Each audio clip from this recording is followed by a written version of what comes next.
কি হয়েছে সিদ্দিক? কোনো সমস্যা? ওই কিছু না তো, তোমাকে দেখলেই তোমার সবকিছু ঠিক হয়ে যায়। তাহলে তুমি এত তাড়াহুড়ো করে ফোন করে আমাকে আসতে বললে কেন? আমি তো ভয় পেয়ে গিয়েছিলাম, আমি ভেবেছি তোমার কিছু হলো কিনা। দুইটা মিস্টেক করে ফেলছেন। এক হচ্ছে যে অবাঞ্ছিত মানুষ বাসায় দাওয়াত দিচ্ছেন, দ্বিতীয়ত হয় কুফা। আরে কেন বিয়েতে দাওয়াত দিচ্ছেন চাচা? ওই বেটাই, আমার মামার ঘরের বাইর বিয়া, আমার দাও দিত না, তা খারে দিত। আর তুই তো বহুত দিন ধরে জানিস তুই বাহাত আসস, কিতা মানে শিকড় টিকড় গজে বই গেছো নানি। আরে থামো তো, তোমরা থামো। তুমি আর ইরাফুককে যদি বিয়ে করো তাহলে কি আমাকে এরকম সময় দেবে? কি ব্যাপার পায়েস সাহেব, ছোট্ট একটা বাক্সে এত ভারী প্রশ্ন কিভাবে?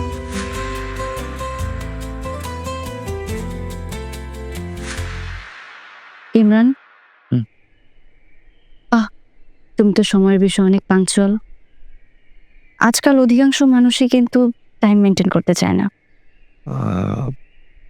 থ্যাঙ্কস, বাট আমি জানি না আমি কতটুকু পারি, তবে চেষ্টা করি টাইম মেনটেন করার।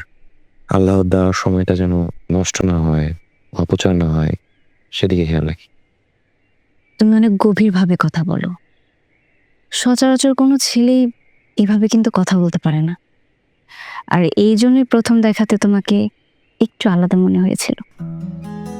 তোমার সাথে প্রথম যেদিন আমার দেখা হয়েছিল সেদিন তুমি আমার নাম্বার নিয়েছিলে।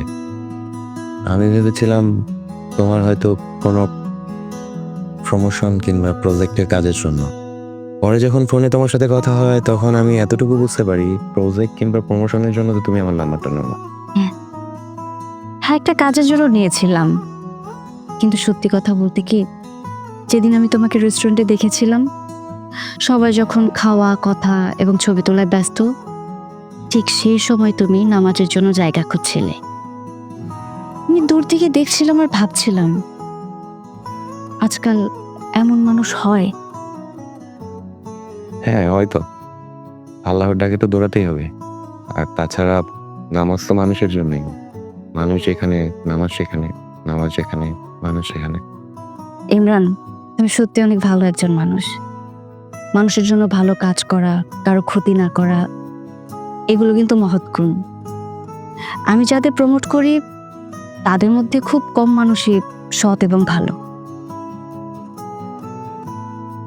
আমি আসলে জানি না আমি কতটুকু ভালো, তবে হ্যাঁ আমি চেষ্টা করি। আমি চেষ্টা করি মানুষ যেন আমার দ্বারা কষ্ট না পায়। আমি চেষ্টা করি শুধু মানুষ না, কোনো প্রাণী যেন আমার দ্বারা কষ্ট না পায়। লাস্ট কিছুদিন ধরে কিছু বিষয় নিয়ে আমি পাজলের ভিতরে আছি, তাই আর কি একটু। মারিয়ামের জন্য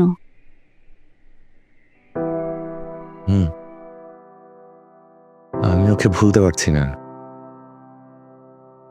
আমি জানি না কেন, বাট হয়তো আমি পারফেক্ট না ওর জন্য, এই জন্য আমাকে না বলে চলে গেছে। ইমরান, কারো চলে যাওয়া মানে তুমি কম পারফেক্ট তা কিন্তু না। আমার মনে হয় তুমি পাস্ট নিয়ে একটু বেশি পড়ে আছো। তোমার উচিত ফিউচার নিয়ে ভাবা। রাইট, তুমি অনেক সুন্দরভাবে কথা বলো। ইমরান, কারো কষ্ট দেখলে আমার ভেতরটা কেমন জানি নরম হয়ে যায়। তোমার চোখে যে চাপা কষ্টটা আছে সেটা আমাকে টানে। তুমি যদি কাউকে তোমার এই কথাগুলো বলতে চাও, আমি কিন্তু আছি। আর কি হিসেবে আছি সেটা পরে বোঝা যাবে। থ্যাঙ্কস আমাকে মোটিভেট করার জন্য, আমার বিষয়গুলো বোঝার জন্য। তার মানে আজকে সময়টা সফল। মানুষের মন ছুঁতে পারলেই আমি ধরে নিই আমার কাজটা হয়ে গেছে।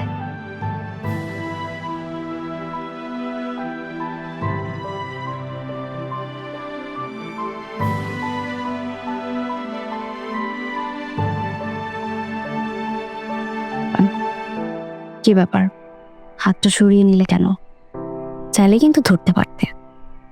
না, আসলে প্রত্যেকটা সম্পর্কে একটা সীমা রেখা আছে, আমি অতিক্রম করতে চাই। আমি জানি প্রত্যেকটা সম্পর্কের সীমারেখা আছে, কিন্তু কিছু কিছু সময় আলোর দিকে যেতে হলে মনের ভেতরে যে দরজাটা আছে সেটা খুলতে হয়। আচ্ছা শোনো, আজকের ওয়েদারটা না অনেক সুন্দর, চলো আমরা একটু সামনের দিকে যাই, হাঁটি।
আমরা আইতাম নি, অবশ্য ইজুর বাইর রুম আইতাম, আমি তোর পারমিশন লওয়ার কিছু হয়। আরে ভাই কি অবস্থা তোমার? তাইলাম কখন আসছো? আইসি তো কিছুক্ষণ আগে, ইয়া খাইয়া দিয়ে রেস্ট লইছি। তো হঠাৎ? হঠাৎ মানে আমি বুঝলাম না। আমার কলজার বাই ওর বিয়া, আমি আইতাম না, আমি না হইলে মজা হইব হইতো না। তাহলে মনে করো আমি সারি দিয়া আইছি। আমি যে চাকরি করি, আমার কইছে 20 দিনের বেশি ছুটি দিত না, হ্যাঁ, কিন্তু আমি কইছে আমার 1 মাসের ছুটি লাগবো, কারণ আমার তো বাইর বিয়া, আর নিজের বিয়াতে তো মজা করতাম পারছি না। আমরা কেউ মজা করতে পারি পরে দিয়ে দিল এক মেসেজ। আর এটা আর এক স্ট্রি, আমি তোমার বসরা কইছি যে আমারে যদি তুমি 1 মাসের ছুটি না দাও তা আমি চাকরি ছাড়ি দিই। স্ট্রেটে ভয় দিয়ে গেছে বস। আর কিছুক্ষণ পরে আইয়া বসে একটা কাগজও আমার কাছ থেকে সই লইয়া গেল। আমি তো মনে করে আমার ছুটি দিলেইছে, হ্যাঁ ওমা এ আমার ফাইলে একবারে টার্মিনেশন এটা দিলেই তো। আহা হইও না, তোমার চাকরি চাচ্ছি না, তুমি তো আসো, তুমি তো আমার একটা ব্যবস্থা করবা।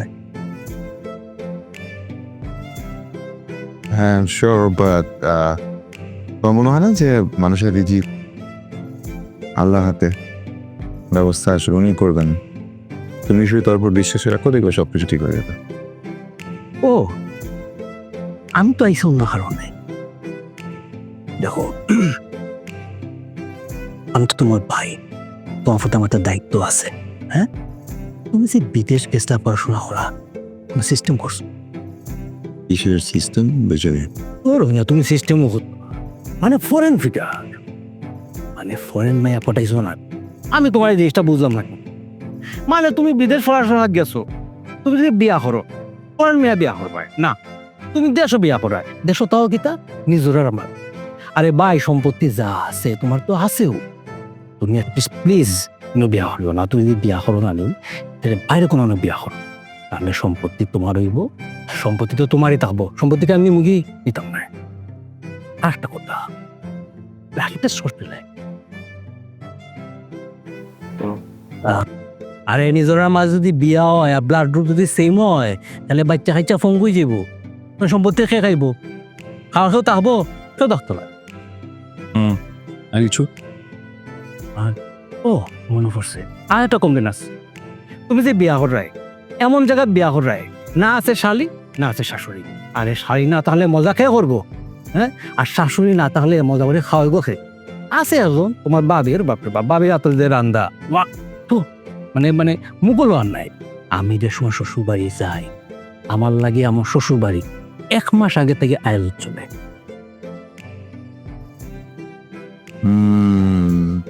খুব ভালো কথা বলেছ।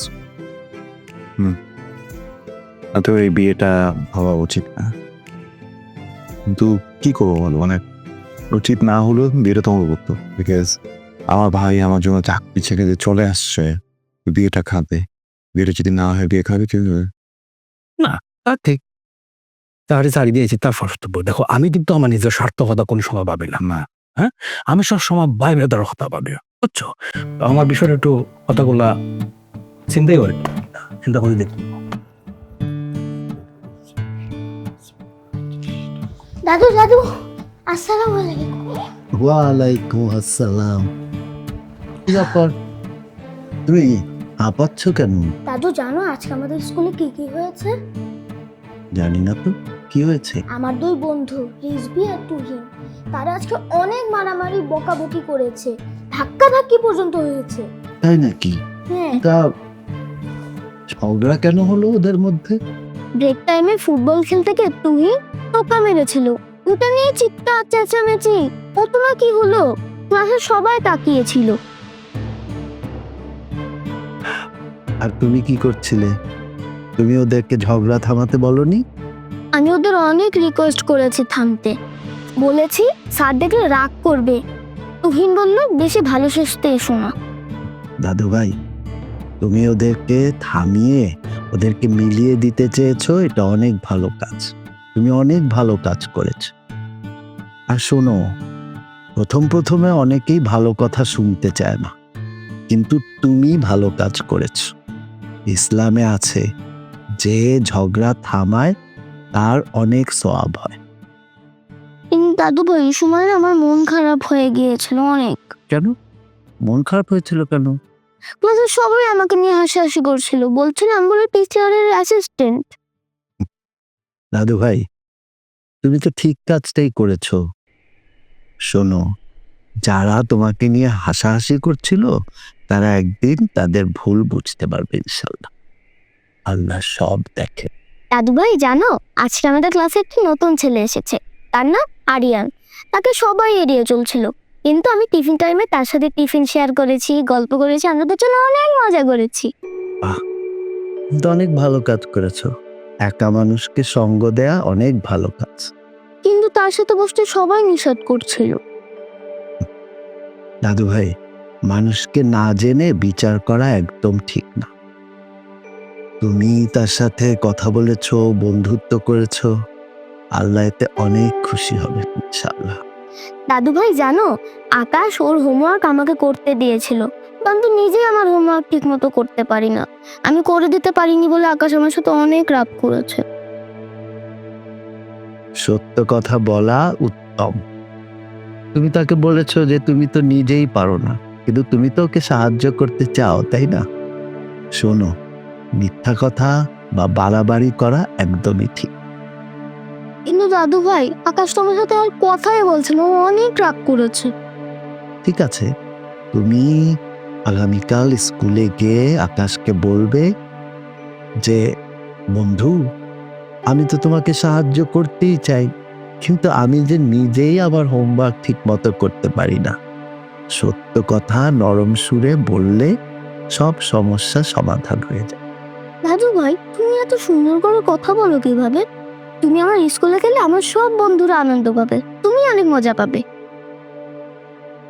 আমাকে স্কুলে যাওয়ার বয়স আছে দাদু ভাই, কিন্তু তোমরা যদি সঠিক পথে থাকো তাহলে আমি খুবই আনন্দিত হব। দাদু ভাই আমি কালকে স্কুলে গিয়ে রিজভি আর তুহিনকে আবার বুঝাবো।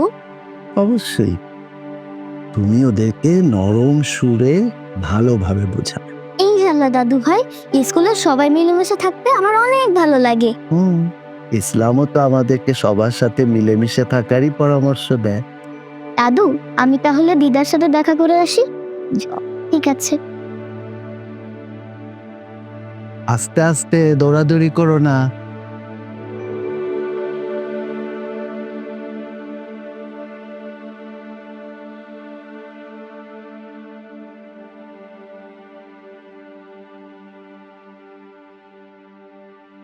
তোমার যেটা কইছে তুমি ওটা করো। ফোন বিয়েটা ভাঙবি না, বন্ধ। আর এমনি আসবো আমি দিয়ে করতে আসতে দিয়ে করতে নাই, বন্ধ।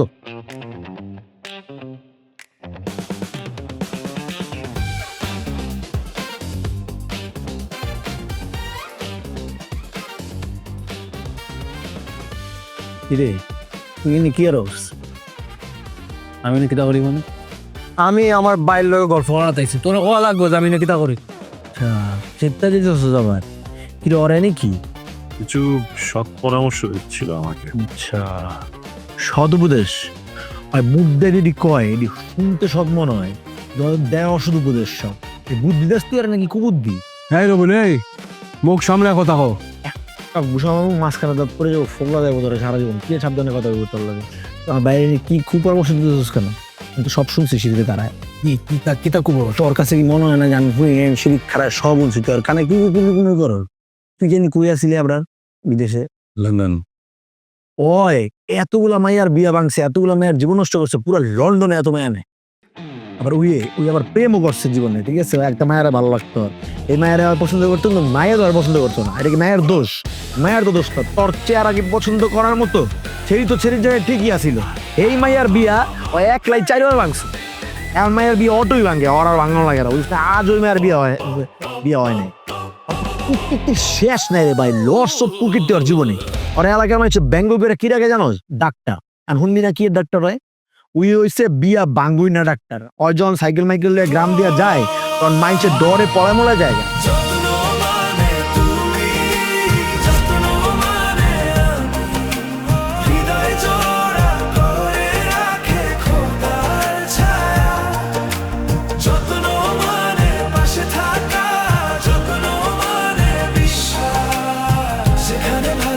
সেখানে শুরু হয় গল্প, যেখানে যত্ন আছে সেখানে ভালোবাসা আছে। তার এত বাজার, মাছ মাংস, বিষয়টা কি? কি টাকা পেলি কোথায়? সবই আল্লাহর রহমত মা। তবে একটু কৌশল করেছি। তোমার ওষুধপত্র শেষ হয়ে যাচ্ছিল, ঘরেও তেমন কিছু নেই, তাই ভাবলাম আজ সবটা একবার করে দিই। আর তোমাদের বাড়িতে আসলে তো আরো ভালো লাগে। এই আমাদের বাড়ি মানে? এটা আমাদের বাড়ি, তোর বাড়ি না? আরে আপনারা চিন্তায় আমার মাথা একদম হ্যাং হয়ে গেছে। আরে বাবা কি হয়েছে? যা হচ্ছে ঝেড়ে কাছো না। আবরার, আরে আবরার তো বড় মামা 10% হয়েছে না। বড় মামা তো ফ্রেশ মতো মানুষ না। হ্যাঁ আপনার কোন, কিন্তু হ্যাঁ পুরোটা উল্টো।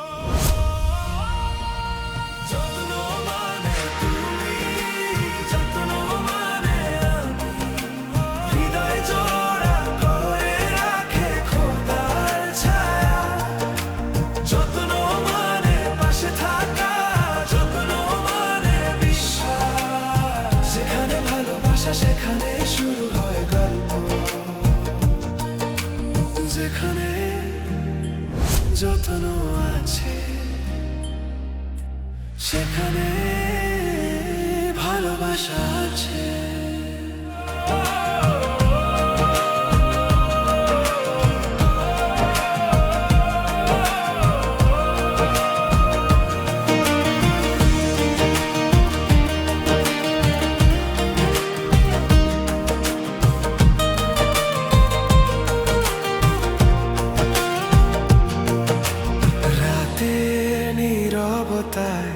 তোমার স্পর্শে সব ক্লান্তি যায়।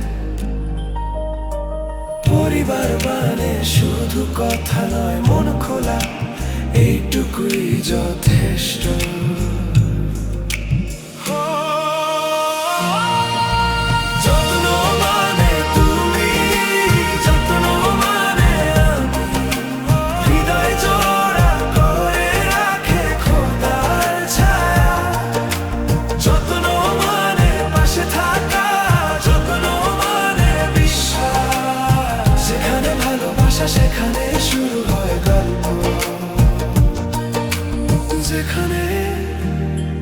যত্ন আছে, সেখানে ভালোবাসা আছে।